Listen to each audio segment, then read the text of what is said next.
Well, the House is getting set to vote later today on a budget deal that would avert a government shutdown again. But despite both sides agreeing, conservatives are not so happy. Some Democrats are also not so happy. Senator Rand Paul says he thinks the deal simply stinks. Here's the problem. It doesn't. It moves us backwards. It's worse than the status quo. The status quo will spend $60 billion less than the budget deal over the next 2 years. They do some ledger domain and they do some shell games, and they want to say there's less addition to the deficit. But over 10 years, this deal will add $7 trillion to the deficit.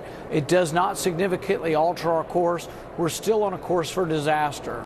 So put Rand Paul in the unhappy category, but House Speaker John Boehner, he's holding his ground on this. At his weekly press conference, he said critics of this deal are outside agitators who are stirring up trouble. Watch him. You mean the groups that came out and opposed it before they ever saw it? Yes, those groups. Are you worried that They're using our members and they're using the American people for their own goals. This is ridiculous. Listen, if you're for more deficit reduction, you're for this agreement.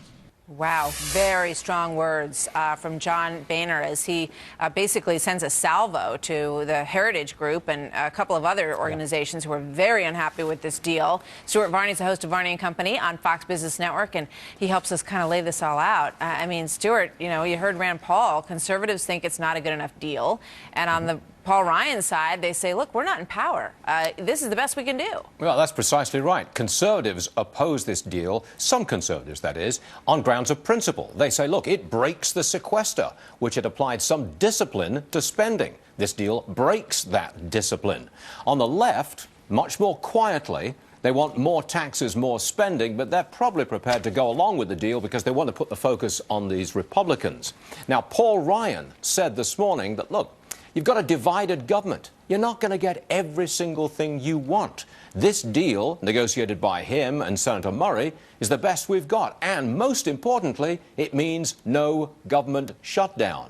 Republican leadership is saying, we've got the political advantage here. The Democrats are on the run because of Obamacare. Don't mess it up by shutting down the government.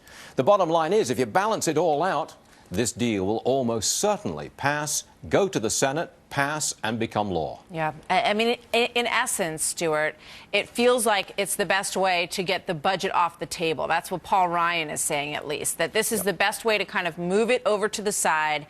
We've done our job on this, at least for now, and that, he hopes, will allow them to take full advantage, as they've been clearly trying to do, of this healthcare situation, right? Precisely right, Martha. There is a heavy element of politics in this, as usual, and the Republicans think that the Democrats are in real trouble with Obamacare. They don't want to mess up that trouble. They don't want to bail them out of that trouble by having a government shutdown, which would be blamed on them. This deal will pass. All right. We're going to talk about the politics of that you just referred to with Bret Baier coming up in a little while. Stuart, have a good day. We'll see you later.